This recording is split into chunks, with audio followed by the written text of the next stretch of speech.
रियासत है तो सियासत है, खुदा ना खास्ता रियासत नहीं तो कुछ भी नहीं। अली बिन गंडापुर के जरिए भी चला गया, बानी को भी। भाई ये जो सियासत आप कर रहे हैं ना, ये पाकिस्तान की वजह से, ये रियासत की वजह से। अस्सलाम वालेकुम नाजरीन, मैं हूं अहमद मंसूर।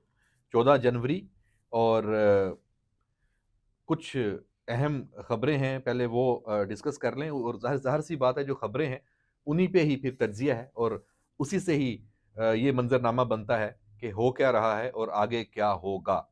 एक बहुत अच्छी खबर है पाकिस्तान के लिए, इस रीजन में, और ख़ास तौर पे पाकिस्तान के जो पुराने ज़ख्म हैं वो ना सिर्फ भरे हैं, बल्कि हम अब पहली मर्तबा, हमें बहुत पहले आगे जाना चाहिए था दोनों मुल्कों को। मैं बांग्लादेश और पाकिस्तान के मामलात की बात कर रहा हूँ 1971 के बाद।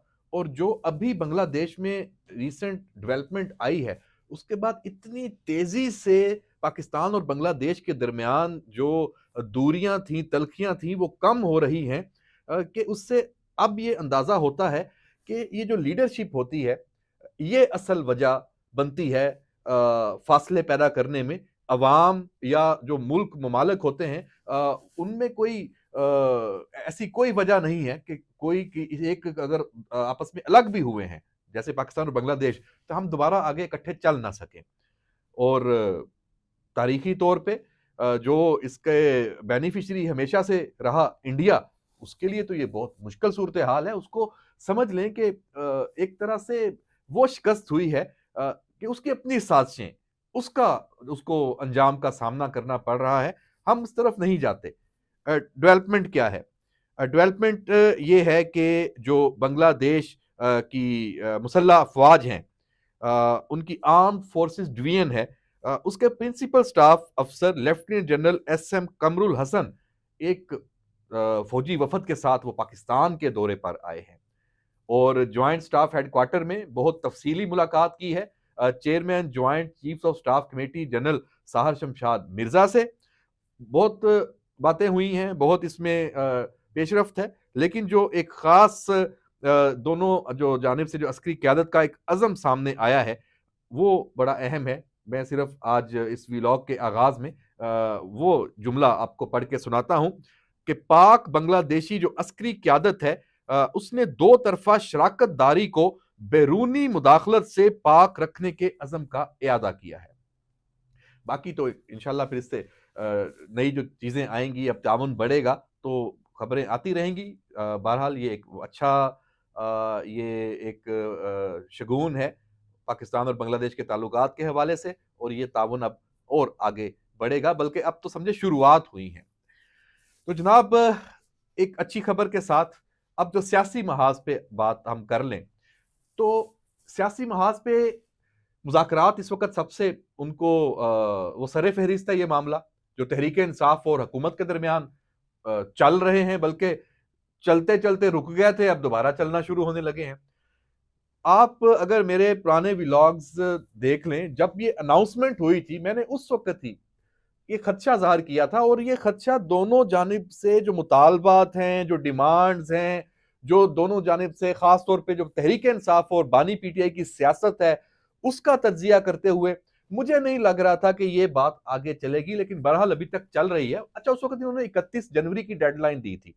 31 जनवरी तक ये जो मामला है, इसको सेटल करना है और इस वक्त तक इन मुज़ाकरात का कोई ना कोई नतीजा बरामद हो जाना चाहिए। ये डेडलाइन बानी पीटीआई की, उसने कहा था फिर हम समझेंगे कि ये मुज़ाकरात नहीं आगे चलने। उसमें से जो मैंने उस वक्त भी ये कहा था कि ये अभी तो दे दी है, बाद में फिर अगर ये मुज़ाकरात चल रहे हुए तो ये तारीखें आगे भी बढ़ जाती हैं। वही हुआ, ये मैं आपको बताने लगा हूं। उससे पहले 3 हफ्ते तो इन्होंने वो डिमांड्स और तहरीरी मुतालबात उसमें ले लिए, 2 मुलाकातों के बाद। अब तहरीक इंसाफ बाज़ाब्ता तौर पे तहरीरी जो मुतालबात है, वो अगला जो इजलास है ये 16 जनवरी को दिन के 11 साढ़े 11 बजे रखा है पार्लियामेंट हाउस में, स्पीकर अयाज सादिक के चैम्बर में। तो तहरीरी मुतालबात पीटीआई वहां पे दे देगी, या मुतालबात भी आ गए हैं उसमें। एक तो जुडिशियल कमीशन वाली बात है, 9 मई और 26 नवंबर। डेफिनेटली जुडिशियल कमीशन यहां बैठ के उठेंगे और मुज़ाकराती कमेटी कह देगी कि हम बना देते हैं, इतनी आसानी से इस तरह तो नहीं बनेगा ना, उसके लिए वो वक्त मांगेंगे। फिर जो उनके सियासी कैदी हैं या सीरान जिनको कहते हैं, उनकी रिहाई, उसमें उनकी एक लंबी लिस्ट है, उसमें बैठ के निगोसिएशंस होंगी, बातें होंगी। ये दो ही बुनियादी मुज़ाकरात हैं इस वक्त, मुतालबात हैं।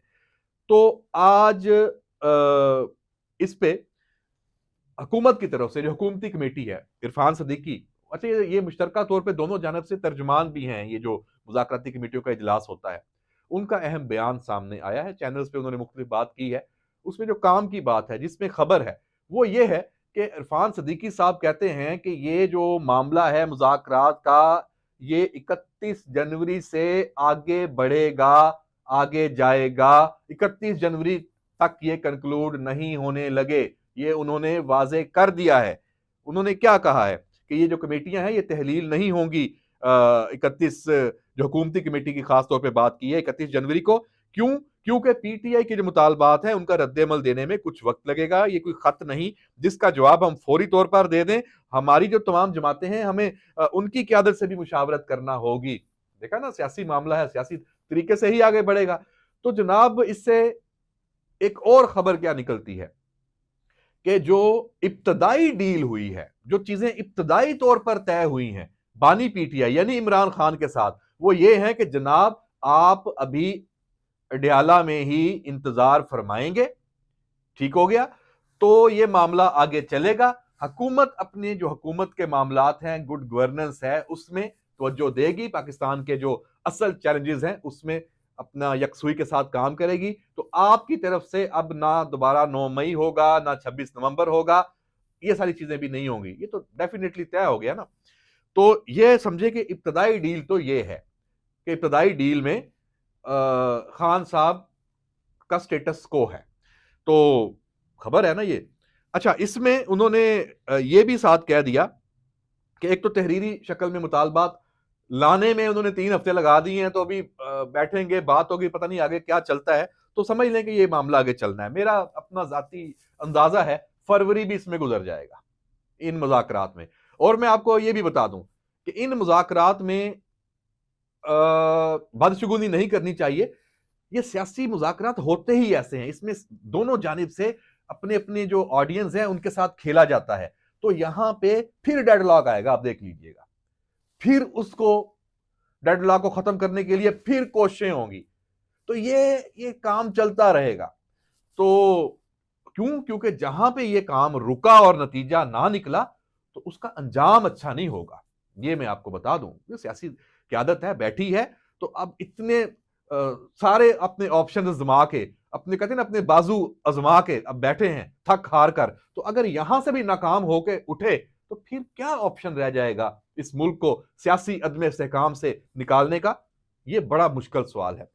तो बहरहाल जनाब, यहां इरफान सदीकी और हुकूमती कमेटी को हमें एक क्रेडिट ये देना पड़ेगा, बल्कि हुकूमत को, तमाम बाकी सियासी जमातों को, कि इन्होंने कोई मुतालबा नहीं रखा पीटीआई से।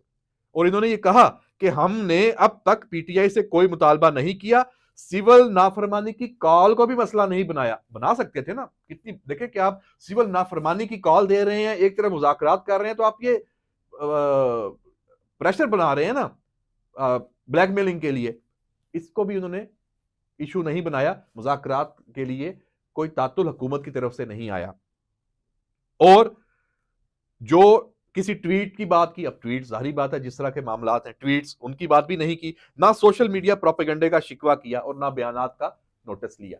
तो जनाब, ये सारी सूरत हाल है।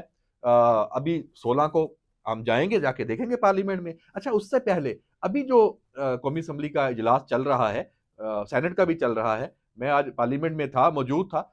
वहां वो रवायती सियासत जो पार्लियामेंट में होती है अपोजिशन की, वो शुरू हो गई है। ये मैं समझता हूं ये कोई बुरा शगुन नहीं है। वो प्ले कार्ड हैं, रिहाई की बातें हैं, 26 नवंबर की बातें हैं, वो लिखा हुआ था गोली क्यों चलाई और इस तरह की चीजें, तो ठीक है, करें अपने मुतालबात सामने, तकारीर भी कर रहे हैं, तनकीद भी कर रहे हैं।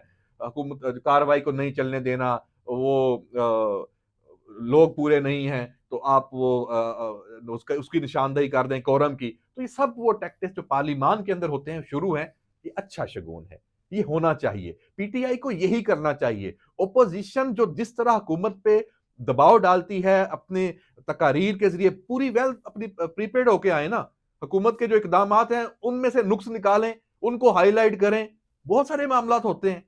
तो ये असल सियासत है। इस तरफ लाया जा रहा है पीटीआई को, ये भी बल्कि लाया जा चुका है। देखते हैं कि यहां पे फिर इमरान खान साहब क्या बीच में कोई मामला करते हैं। अब इसी से जुड़ी एक और खबर जो मैंने लाया जा रहा की बात की, सियासी क़यादत के अपने इख्तिलाफात हैं, वो मुल्क के जो मामलात हैं, जो मुल्क के चैलेंजेस हैं, उनमें वो रुकावट नहीं बनते। ये हमेशा से होता आया है, लेकिन अब चंद सालों से खास तौर पे ये अफसोसनाक सूरत हाल है और तहरीक इंसाफ ने इसको अपना ओढ़ना बछोना बनाया हुआ है। अब उनको इस तरफ से ले जाया गया। बहुत अहम इजलास पेशावर में army chief general Syed Asim Munir की सदारत में हुआ। वजीर आला अली अमीन गंडापुर, खान साहब को शायद ये तस्वीर भी फिर बुरी लगे, और फैसल करीम कुंडी गवर्नर खैबर पख्तूनख्वा, आफ्ताब शेरपाव भी मैंने देखे।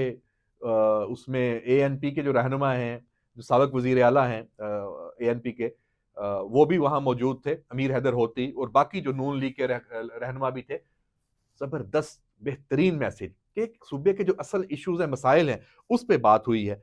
और इसमें जो आर्मी चीफ ने गुफ्तगू की है, जो खैबर पख्तूनख्वा पाकिस्तान के इश्यूज हैं, खासतौर पे खैबर पख्तूनख्वा और अफगानिस्तान, चूंकि बॉर्डर वहां मिलता है, फिर बड़े इश्यूज हैं, उस पे बात की। और अफगानिस्तान से ताल्लुकात के हवाले से भी कि अफगानिस्तान से ताल्लुकात कोई मतलब ये नहीं है कि ये पाकिस्तान कि बिल्कुल खत्म हो गए हैं। एक इशू है, वो इशू सबको पता है कि जो पाकिस्तान में दहशतगर्दी हो रही है और अफगानिस्तान में फितना अल खारिज की मौजूदगी है, ये इस मसले को दूर नहीं करते तो ये इख्तिलाफ रहेगा।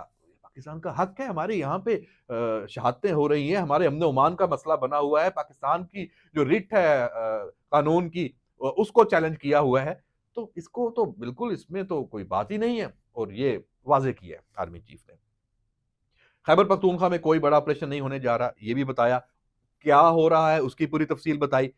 जो अहम बात, बाकी तो बहुत लंबी चौड़ी तफसील है, मैं सिर्फ वो इसमें बयान करूंगा जो मैंने पहले सियासी आपस में इख्तिलाफात के हवाले से बात की कि सियासत कैसे होनी चाहिए। रियासत है तो सियासत है, खुदा ना खास्ता रियासत नहीं तो कुछ भी नहीं। तमाम सियासतदान वहां बैठे हैं। अली बिन गंडापुर के जरिए मैसेज भी चला गया बानी को भी कि भाई ये जो सियासत आप कर रहे हैं ना, ये पाकिस्तान की वजह से है, ये रियासत की वजह से है। तो बिला तफरीक और तासुब दहशतगर्दी के खिलाफ हमें खड़ा होना होगा। इसमें सियासत को नहीं लेके आना, क्योंकि ये इसने रियासत को चैलेंज किया हुआ है, ये रियासत के लिए खतरा है।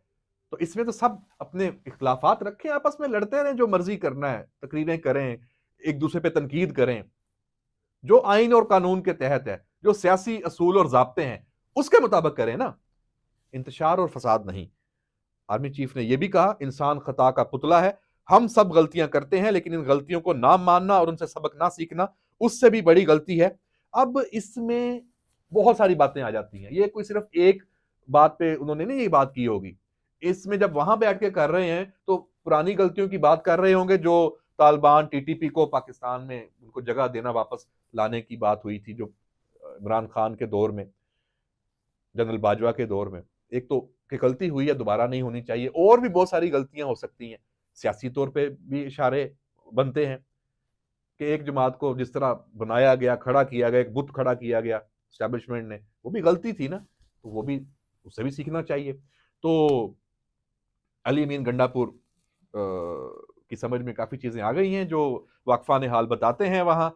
बहुत अच्छा ये एक इवेंट रहा, और इसके बड़े नतायज, यहाँ कुछ अच्छे फैसले भी होंगे जो प्रेस रिलीज में तो नहीं बताए होंगे, यकीनी तौर पे खैबर पख्तूनख्वा के हवाले से खास तौर पे। तो उम्मीद है कि उसके जो नतायज आने वाले दिनों में जब सामने आएंगे, कुछ उसकी खबरें पता चलेंगी, तो इंशाल्लाह उस पर भी हम बात करेंगे, और यकीनन वो अहम मामलात होंगे। तो जनाब, ये आज की जो मैंने पॉइंट्स लिखे थे, अहम जो डेवलपमेंट्स हैं, उस पर हमने आज बात की। बाकी सुप्रीम कोर्ट में मामला चल रहा है, सिविलियंस का जो फौजी ट्रायल है मिलिट्री कोर्ट्स में, और वो आईनी बेंच सुन रहा है। ये रिमार्क्स वगैरह तो मुख्तलिफ नुक्ते उठते हैं, तो उसको फिर सोशल मीडिया पे आप बहस में कोई अपने फायदे की बात उठा लेता है, कोई अपने की, लेकिन ये जो केस एक दुरुस्त सिमत में जा रहा है, उम्मीद है कि इससे पाकिस्तान का जो असल मसला इस खास तौर पे दहशतगर्दी की जंग, इंतहा पसंदी, तशद्दुद, इंतशार के हवाले से और अदारों पे हमलों के हवाले से उसका सदेबाब ज़रूर निकलेगा। एक क्योस में नहीं लाके छोड़ा जाएगा कि कोई ऐसे जुर्म अगर करता है तो उसको फिर सज़ा नहीं होती, तो फिर ऐसे रियासत तो नहीं चल सकती। तो यहाँ से कोई अच्छे फैसले आएँगे और काबिल अमल फैसले आएँगे और पाकिस्तान में जो इंसाफ का निज़ाम है, उसकी भी दुरुस्ती के हवाले से बात होगी। तो जनाब इन सब मामलात पे हम नज़र रखेंगे। आज के व्लॉग पे अपना फीडबैक ज़रूर दीजिएगा और हमारे चैनल को सब्सक्राइब भी कीजिएगा। इजाज़त दीजिए। अल्लाह हाफ़िज़।